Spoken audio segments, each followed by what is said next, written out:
This is the Prophecy Project.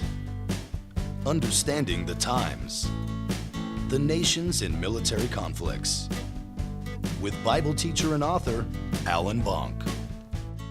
Welcome to session number 20 of the Prophecy Project. Last session, I went through the beast of Revelation from chapter 13 and ended the session by giving one man's story, the story of Asher the Assyrian. But now I want to start my third book, Daniel and the NATO connection, and start looking into the final kingdom of man that will exist before the end of the age. The 10 horns in Revelation 17 is that kingdom and is seen in association with the daughter of Babylon, the great whore. The beast is in an alliance with those 10 horns. They give their power and authority to the beast for the purpose of burning the woman, Babylon, with fire. We'll come back to Revelation 17 later. But now let's go to Daniel chapter 2. I want to read most of Daniel chapter 2 because I want you to meet the man Daniel and the situation around the dream within the chapter. Verse 1. And in the second year of the reign of Nebuchadnezzar, Nebuchadnezzar dreamed dreams, wherewith his spirit was troubled, and his sleep brake from him. Verse 2. Then the king commanded to call the magicians, and the astrologers, and the sorcerers, and the Chaldeans, for to show the king his dreams. So they came, and they stood before the king, and the king said unto them, I have dreamed a dream, and my spirit was troubled to know the dream. Then spake the Chaldeans to the king in Syriack, or Aramaic. I believe they do this, by the way, so that they can separate themselves from the other magicians and soothsayers. O king, live forever. Tell thy servants the dream, and we'll show the interpretation. Verse 5. The king answered and said to the Chaldeans, the thing is gone from me. If ye will not make known unto me the dream with the interpretation thereof, ye shall be cut in pieces, and your houses shall be made a dunghill. Verse 6. But if you show the dream and the interpretation thereof, ye shall receive of me gifts and rewards and great honor. Therefore, show me the dream and the interpretation thereof. Now, it is obvious that the king seems to think that his request is well within the capabilities of the Chaldeans. They should be able to do this if they want to. He has certainly made it well worth their time to comply and give him what he wants. Verse 7. They answered again and said, let the king tell us, the servants, the dream, and we will show the interpretation of it.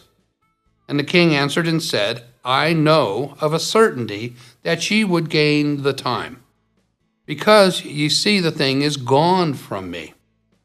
At this point, the Chaldeans are stalling for time, and the king knows it. He's saying, you're just stalling for time. Dreams now have one of two sources. One is the heart of a man, his subconscious. Something's happened during the day, something stirs you up, and you dream about it at night. And the second is spiritual. The spirit realm can be a source for dreams. If it comes from a man's heart, and he forgets it, it'll be difficult to retrieve because only the Lord knows the heart of a man.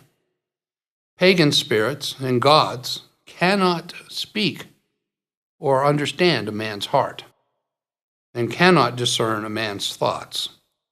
They must get some hints from his words or from his actions or something before they can talk about it. But if the source is spiritual, they must search and seek in the spirit realm for that source. Who's been talking to the king? And then, once they find out who is talking to the king, they must negotiate a price to obtain it. because even in the spirit, things are not free. And to obtain the meeting. The problem lies in the source. If you can't find it, then you're in trouble. And the Chaldeans are stalling for time to find the source of the dream, but they're not finding it. They must resort to talking their way out of their problem. Verse 9. But if ye will not make known unto me the dream, this is the king saying this, there is but one decree for you, for ye have prepared lying and corrupt words to speak before me, till the times be changed. Therefore, tell me the dream, and I will know that you can show me the interpretation thereof. First things first is what he's saying. The Chaldeans answered before the king and said, there is not man upon the earth that can show the king's matter. Just ain't going to happen. Therefore, there is no king, lord, or ruler that asketh such things of any magician or astrologer or Chaldean.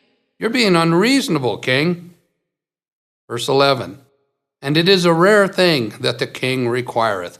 There is none other that can show it before the king, except the gods, whose dwelling is not with flesh, so we can't talk to them, they say. It's obvious that their spiritual contacts were not the source of the dream. And they tell the king that he is being unreasonable to expect or to make such a request of them. Verse 12, for this cause the king was angry and furious, not just angry, and commanded to destroy all the wise men of Babylon. And the decree went forth from that the wise men should be slain, and they sought Daniel and his fellows to be slain.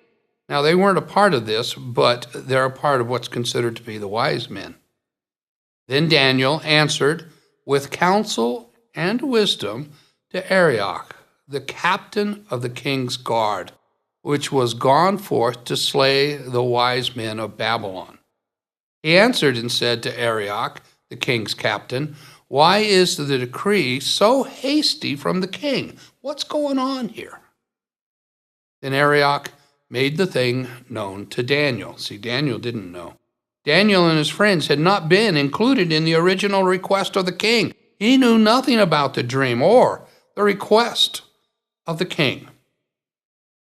But now that he knows, he needs to take action to save himself and his fellows from the mistakes of the Chaldeans. Verse 16, then Daniel went in and desired of the king that he would give him time and that he would show the king the interpretation. He says, I need time. Daniel did not tell the king what he couldn't do, but rather that he would get and show the king what the king wanted to know. He was very positive. He didn't come across. He answered essentially with counsel and wisdom, which the wise men didn't do.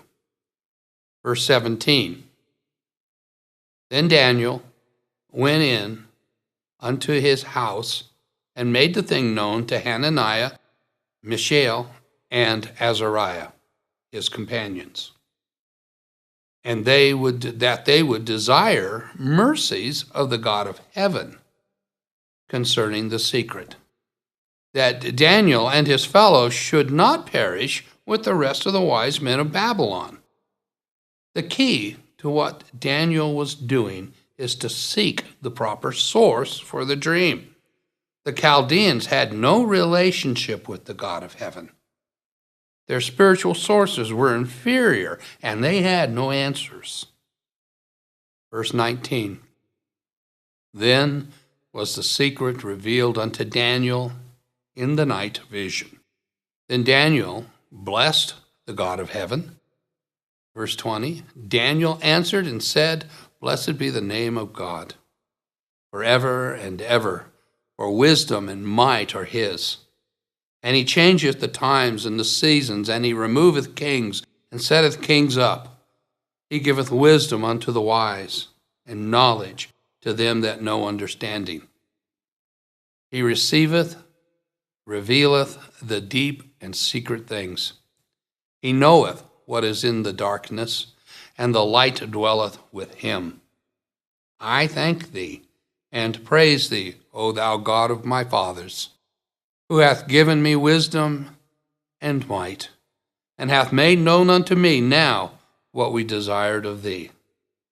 For thou hast now made known unto us the king's matter. Daniel doesn't have any doubt in his mind whatsoever that he has been told and shown what is right. He knows the answer is from God, and God is able to change times. Daniel now can go into the king and save the lives of himself and the other children of Israel. Verse 24. Therefore, Daniel went in unto Arioch, which the king had ordained to destroy the wise men of Babylon. He went in and said thus unto him, Destroy not the wise men of Babylon. Bring me in before the king, and I will show the king the interpretation. Verse 25. Then Arioch brought in Daniel before the king in haste and said thus unto him, I have found a man of the captives of Judah that will make known unto the king the interpretation. Now, just giving the interpretation is not what the king wants. He wants to know the dream as well, so that he can have confidence that the interpretation is proper. Verse 26. And the king answered and said to Daniel, whose name was Belteshazzar, that is his Babylonian name, Art thou able to make known unto me the dream which I have seen, and the interpretation thereof? Daniel answered in the presence of the king and said, The secret which the king hath demanded cannot the wise men and the astrologers and the magicians and the soothsayers show unto the king? This is a direct jab at the pagans that don't have the right source. But yet, he saves their lives. He says, don't kill the wise men. But there's a God in heaven that revealeth secrets, and maketh known to the king, Nebuchadnezzar, what shall be in the latter days. This term latter days is what we're looking for, studying from the latter days, looking back, and we'll be able to see the things that God has in the latter days. Thy dream and the visions of thy head upon thy bed are these. As for thee, O king, thy thoughts came into your mind upon thy bed. What shall come to pass hereafter? And he revealeth secrets, and maketh known to thee what shall come to pass. It's prophetic. Verse 30. But as for me, this secret is not revealed to me, or any wisdom that I have more than any living, but for their sakes, that shall be made known the interpretation to the king, that no one should die. And thou mightest know the thoughts of thy heart. Now Daniel is making it clear that it is for the sakes of those who would have died at the king's hand that God chose to reveal the dream to Daniel, not because Daniel was anything other than a man. But it's clear to us that Daniel is actually a very special man. He could have taken advantage of the situation to claim special privileges and exalt himself, but he did not. Verse 31, Thou, O king, sawest, and behold, a great image.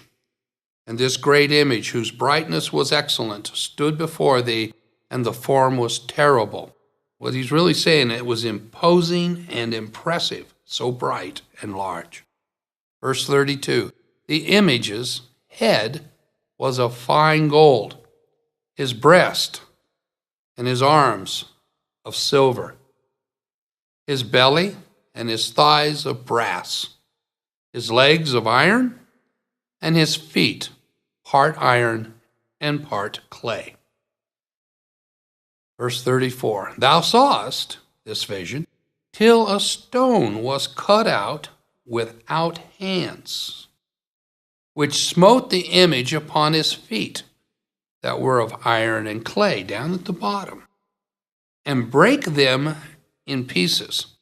Then was the iron, the clay, the brass, the silver, and the gold broken to pieces together, and became like chaff of the summer threshing floors.